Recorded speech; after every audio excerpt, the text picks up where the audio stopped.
¿Estás listo para entrar en la mente de Osito Misterioso? Xavier Dupont de Ligonnès nació el 9 de enero de 1961 en Nantes, Francia. Creció en una familia acomodada y, como la mayoría de los niños en su entorno, asistió a escuelas privadas. Desde temprana edad se mostró como un joven reservado y con una inclinación hacia el perfeccionismo. Su familia estaba bien posicionada en la sociedad francesa, lo cual le permitió disfrutar de una educación de alta calidad y una vida sin grandes privaciones económicas. En la adolescencia, Xavier era conocido por su buen rendimiento académico y su comportamiento ejemplar en la escuela. Sin embargo, a medida que crecía, algunos informes indicaban que podría haber mostrado signos de inquietud y problemas emocionales. A pesar de esto, logró ingresar a la Universidad de Nantes, donde estudió ciencias políticas. Aunque su trayectoria académica no siempre fue constante, a lo largo de su vida, Xavier se mostró interesado en las finanzas y el mundo empresarial, y buscó construir una carrera en estos campos. A medida que avanzaba en su vida profesional, enfrentó varios desafíos económicos, incluyendo problemas financieros que eventualmente se convirtieron en un factor importante en el caso con el que se convirtió en fugitivo. Xavier conoció a su esposa Agnes a través de círculos sociales comunes en la década de 1980. Aunque los detalles específicos de su primer encuentro no están completamente documentados, se sabe que ambos provenían de entornos similares, lo que facilitó su conexión.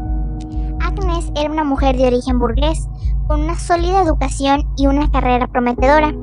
Su familia estaba bien establecida, y ella misma era conocida por su inteligencia y ambición. Por otro lado, Xavier también pertenecía a una familia acomodada, ya que él era conde. Su relación comenzó de una manera convencional, como suele surgir con muchas parejas en ese periodo, y rápidamente encontraron una afinidad en sus intereses y aspiraciones. La conexión entre ellos se fortaleció con el tiempo, y su relación pasó de ser una amistad a un compromiso más serio. Xavier y Agnes se casaron en un entorno de alta sociedad, rodeados de amigos y familiares. Su matrimonio se presentó como el de una pareja ideal, con una vida familiar estable y próspera. Ambos compartían una visión del futuro similar y juntos formaron una familia con 4 hijos. La vida de la pareja parecía ejemplar en muchos aspectos. Xavier trabajaba en el mundo empresarial y financiero, mientras que Agnes se dedicaba a las responsabilidades familiares. Sin embargo, a medida que avanzaban los años, comenzaron a surgir problemas subyacentes que eventualmente influyeron en los eventos trágicos que llevaron a la desaparición de la familia. A pesar de las apariencias exteriores, la relación de la pareja enfrentó desafíos significativos que reflejaron en los eventos que marcaron el final de sus vidas. Y pues voy a aquí nombrarles a los hijos que tuvo la pareja. Y empezamos con Arthur Nicolas Dupont de Ligonnès. Él como tal no es hijo de sangre de Xavier, era hijo de Agnes, y esto ocurrió que Agnes y Xavier tuvieron una relación. Después Xavier terminó a Agnes para viajar y hacer como su propia vida, y en ese lapso Agnes tuvo un hijo con otra persona, pero después, por otros motivos, Xavier regresó, vio que Agnes ya tenía un hijo y la aceptó y pues le dio sus apellidos. Y Arthur nació el 7 de julio de 1990. Tenía 20 años cuando ocurrió el momento de su muerte. Después seguimos con Thomas Dupont de Ligonnès.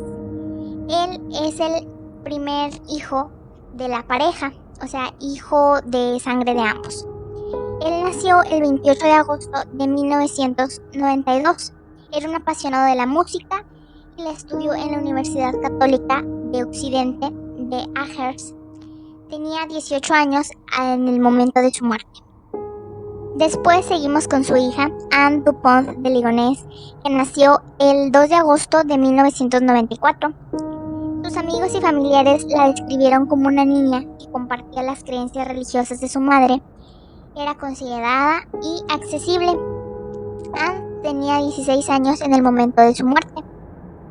Después seguimos con Benoit Dupont de Ligonnès. Él nació el 29 de mayo de 1997, el hijo menor de Xavier y Agnes. Según sus amigos y compañeros de clase, era popular entre las chicas y además era monaguillo de la iglesia en Nantes. Tenía 13 años en el momento de la muerte de los hijos de Xavier y Agnes. Fue un evento trágico y brutal. Los informes forenses y las investigaciones revelaron que los 4 hijos fueron asesinados en su hogar en Nantes. Las autoridades descubrieron que los cuerpos estaban enterrados en el jardín de la casa familiar. Los detalles exactos de las circunstancias que rodean las muertes son perturbadoras y han sido objeto de gran escrutinio. Los informes sugieren que los niños fueron asesinados de manera violenta y que el crimen se llevó a cabo en un corto periodo de tiempo.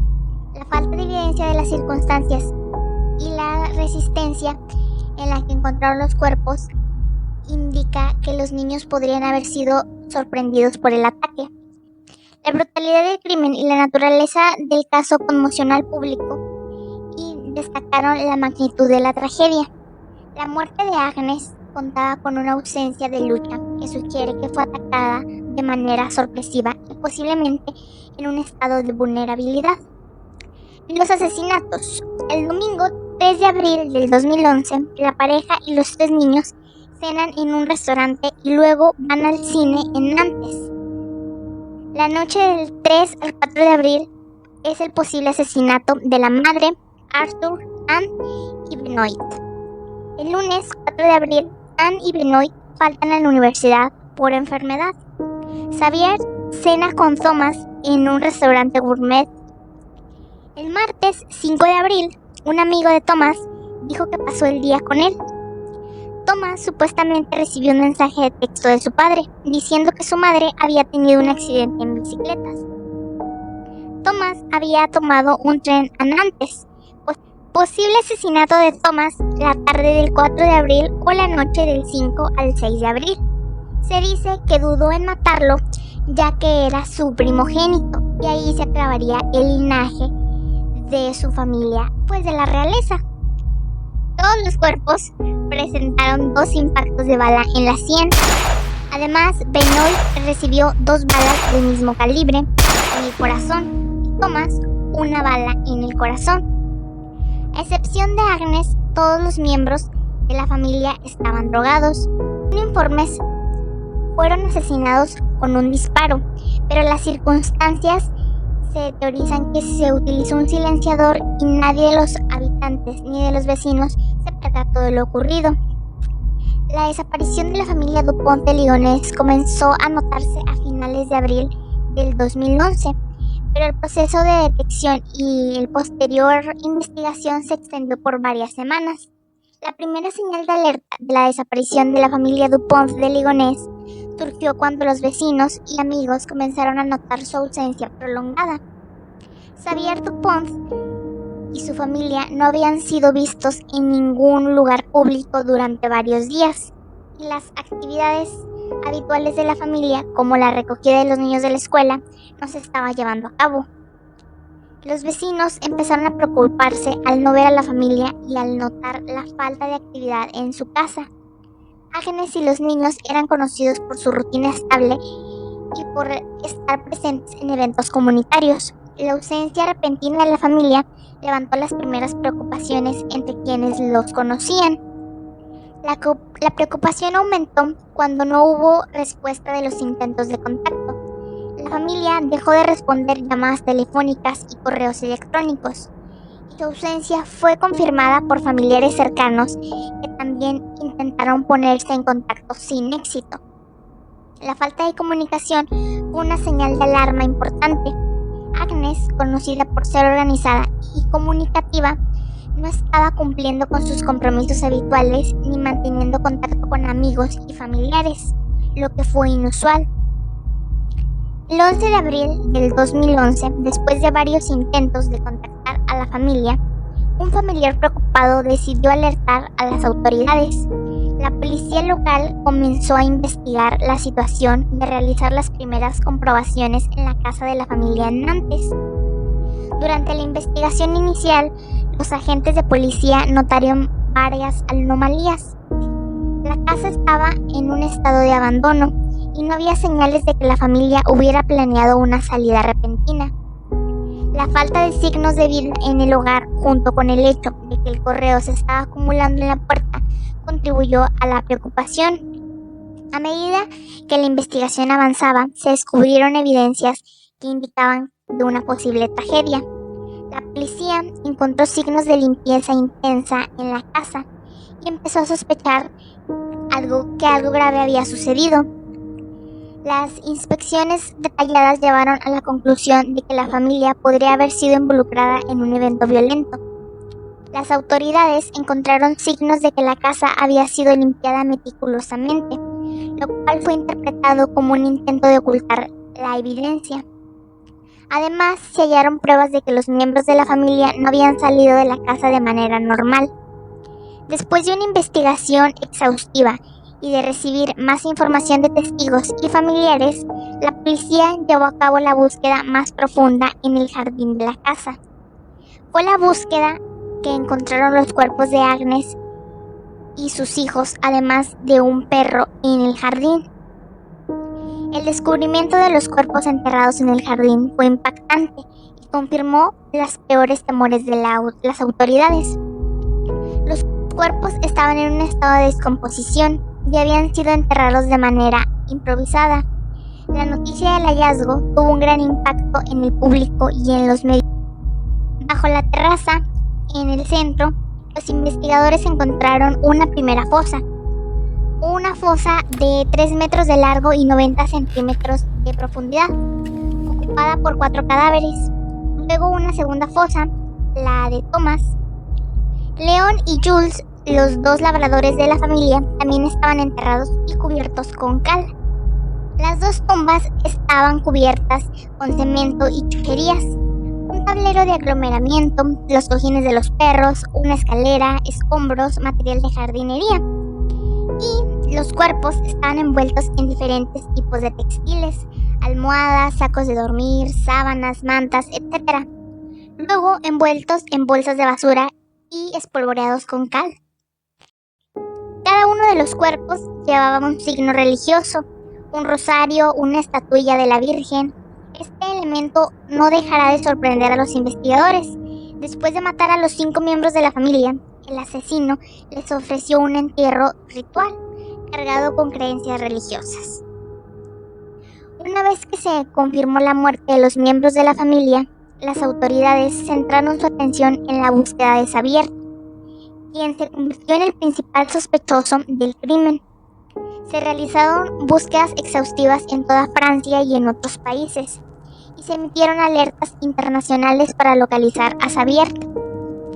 La búsqueda de Xavier Dupont se convirtió en una de las más intensivas y prolongadas en Europa. La policía revisó posibles avistamientos y recopiló testimonios. Además, utilizó recursos internacionales para intentar rastrear a Xavier, pero hasta la fecha su paradero sigue siendo desconocido. Uno de los primeros hallazgos sospechosos fue el comportamiento financiero de Xavier antes de la desaparición de la familia. En los días previos a los crímenes, Xavier realizó varias transacciones bancarias inusuales. Retiró grandes sumas de dinero en efectivo de sus cuentas bancarias y realizó transferencias a cuentas en el extranjero. Estos movimientos financieros eran atípicos y sugerían que se estaba preparando para una fuga o que tenía intenciones de utilizar el dinero para algún propósito específico relacionado con su plan de desaparecer. Otro signo importante, que ya lo mencioné en varias ocasiones, pues es la limpieza intensa. Cuando la policía entró a la casa de la familia Dupont, encontraron signos de limpieza meticulosa.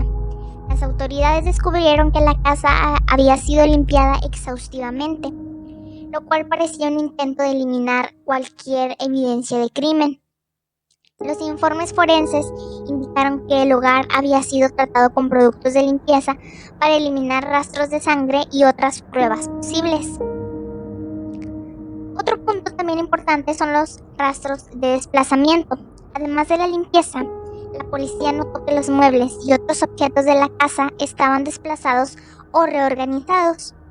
Este tipo de alteración en la disposición de los objetos sugiere una posible preparación para el crimen o un intento de ocultar lo que había sucedido. La falta de crimen y la falta de orden y la aparente prisa con la que se había llevado a cabo la limpieza contribuyeron a la sospecha de que se había intentado ocultar algo. Otro punto importante son las cartas enviadas. Se encontraron varias cartas y mensajes enviados por Xavier antes de la desaparición de la familia. Estas cartas estaban dirigidas a amigos y familiares y contenían mensajes confusos y preocupantes. En ellas, Xavier hablaba de problemas familiares y personales, y algunos interpretaron las cartas como una especie de confesión o justificación para sus acciones. El contenido de las cartas se analizó a detalle para entender mejor las motivaciones y el estado mental de Xavier. También hubo mensajes de despedida. Algunas cartas contenían mensajes que parecían de despedida. Xavier escribió a amigos y familiares en un tono que sugería que estaba tomando una decisión final. Estos mensajes a menudo incluían referencias a problemas personales y financieros, y en algunos casos parecía expresar un sentido de resignación. Las cartas revelaban en un tono melancólico y en ocasiones una especie de preparación para su desaparición. También mencionaba explicaciones de problemas personales, donde Xavier abordó varios problemas personales en sus cartas. Había menciones de tensiones en su vida familiar, conflictos con Agnes y problemas económicos. Estas explicaciones parecían tener el propósito de justificar sus acciones o al menos proporcionar un contexto para su situación. Xavier discutía las dificultades económicas que se estaba enfrentando y cómo estas dificultades estaban afectando su vida y sus decisiones. También hacía referencia a la situación financiera, que esta es muy importante y se ha llegado a la conclusión que por eso asesinó a su familia, por el problema financiero. Pero eso vamos a llegar un poquito más adelante. Entonces seguimos. Las cartas contenían información detallada sobre la situación financiera de Xavier. Habló de deudas y dificultades económicas, así como la presión que sentía debido a estas circunstancias. Las referencias a la crisis financiera y las deudas que se acumulaban eran frecuentes y incluían descripciones de cómo estas presiones estaban impactando su bienestar y el de la familia. Otro punto que es súper notorio es la falta de comunicación. Una de las evidencias más preocupantes fue la falta de comunicación de Xavier con amigos y familiares. La familia, conocida por su estilo de vida activo y social, había dejado de responder llamadas y correos. Y esta repentina ausencia de comunicación aumentó la preocupación y llevó a los investigadores a examinar la posibilidad de que algo grave había ocurrido. También otros comportamientos anómalos fueron que los testimonios de los vecinos, que ya conocían a la familia Dupont y proporcionaron información valiosa para la investigación. Algunos de esos testigos informaron que Xavier había mostrado comportamientos inusuales en los días previos a la desaparición. Algunos notaron que Xavier estaba más reservado y parecía preocupado, mientras que otros indicaron que habían hecho comentarios extraños sobre la situación familiar y financiera. También notaron la desaparición del vehículo familiar. Otro aspecto importante fue la desaparición del vehículo. La policía descubrió que el automóvil de la familia había sido abandonado en un lugar lejano, lo que también fue interpretado como una acción intencional para evitar que se rastreara a Xavier. La falta del vehículo en la residencia contribuyó a la percepción de que la familia había desaparecido de una manera planificada. Ahora hablemos del análisis forense. El análisis forense en la escena del crimen proporciona detalles cruciales sobre los eventos que llevaron a cabo la muerte de Agnes y sus hijos. Los forenses encontraron restos biológicos y evidencias de violencia en la casa. Estos restos ayudaron a determinar la naturaleza del crimen y confirmaron que los asesinatos fueron cometidos con una brutalidad significativa.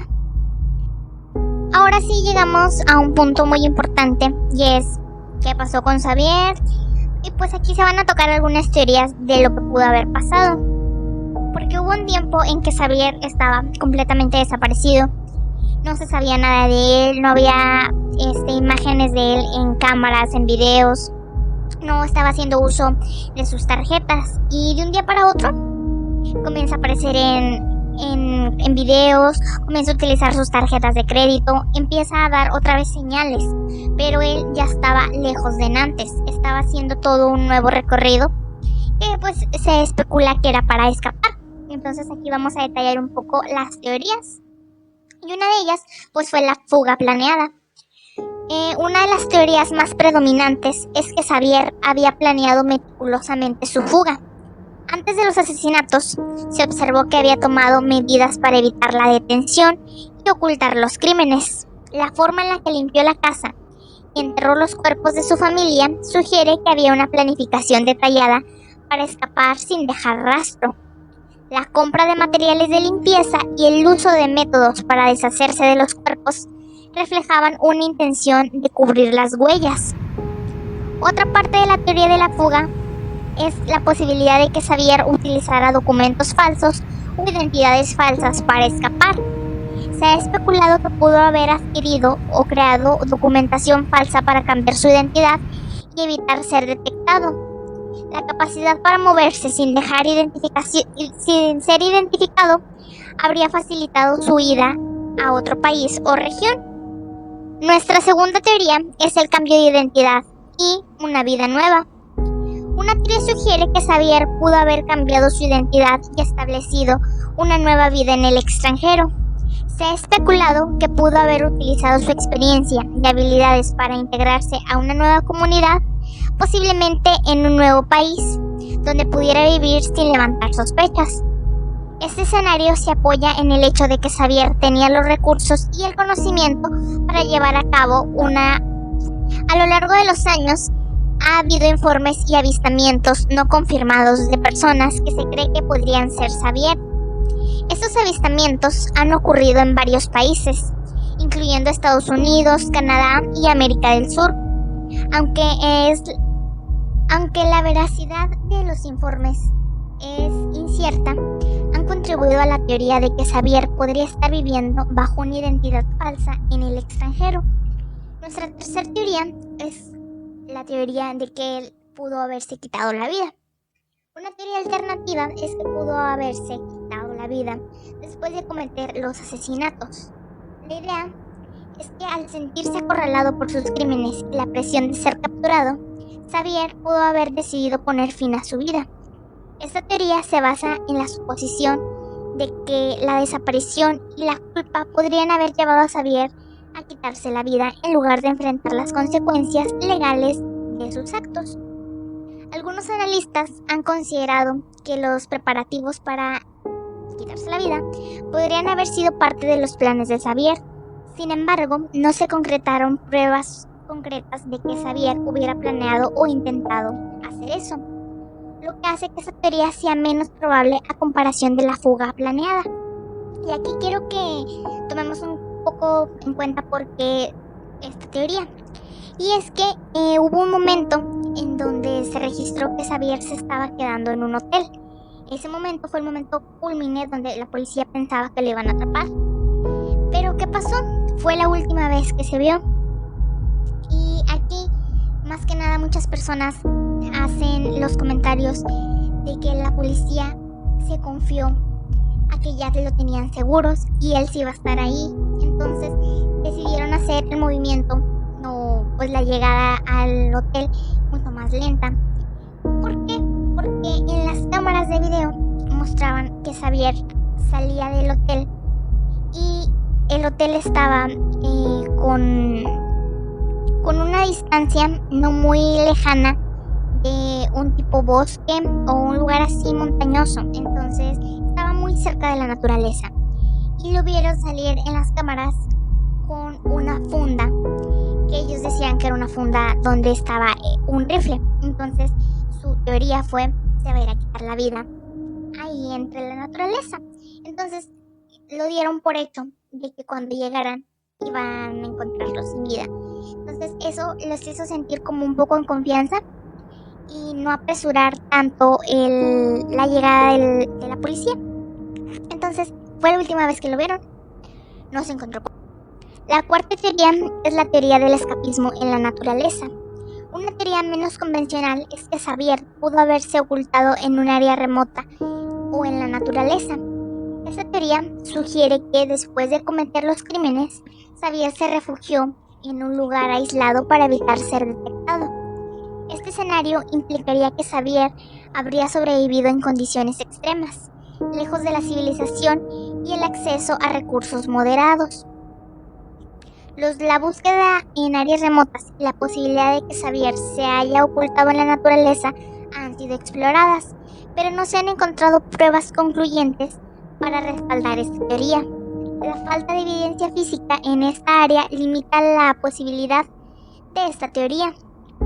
La última teoría es la que involucra a familia o cómplices. La última teoría es la que involucra a familia o a cómplices. Esta teoría plantea que podría haberse contactado con una asistencia de amigos, familiares o personas de confianza que facilitaran su escape y lo ayudaran a ocultar las huellas. La falta de pruebas de cómplices o asistencia externa hace que esta teoría sea más especulativa. Las investigaciones han examinado la posibilidad de que Xavier tuviera cómplices, pero hasta la fecha no se han encontrado evidencias concretas de su involucramiento. La teoría de los cómplices sigue siendo una posibilidad, pero carece de pruebas sólidas para respaldarla. Ahora vamos a hablar del perfil psicológico de Xavier. Y es que sugiere la presencia de ciertos rasgos de personalidad que podrían haber influido en la conducta criminal. Uno de ellos, pues, es el narcisismo. Los rasgos narcisistas pueden manifestarse en un sentido exagerado o de grandiosidad, necesidad de admiración y falta de empatía.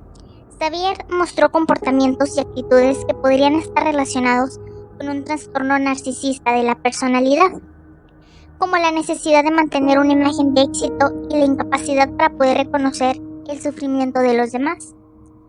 Otro rasgo es la manipulación y engaño. Xavier demostró habilidades de manipulación y engaño en su interacción con otros. Las cartas y comunicaciones que envió antes de la desaparición sugieren una capacidad para presentar una falsa imagen de la situación y sentimientos, lo que es característico de una personalidad manipuladora. Otro rasgo es la impulsividad y el control emocional. La planificación meticulosa y la ejecución de los crímenes indican un nivel significativo de control emocional. Sin embargo, la decisión de cometer múltiples asesinatos sugiere una falta de control en momentos críticos, lo que puede estar relacionado con trastornos de control de impulsos o disfunciones emocionales. Ahora creo que hablemos un poco de qué son los padres asesinos. Son aquellos que cometen homicidios contra sus propios hijos o cónyuges. Presentan un perfil psicológico complejo que pueden variar ampliamente de un caso a otro. Sin embargo, ciertos patrones y características comunes se han observado en estudios y análisis de criminología. Y vamos a hablarles aquí un poco de los factores que tienen en común. El trastorno de personalidad antisocial, trastorno narcisista, trastorno de personalidad limítrofe,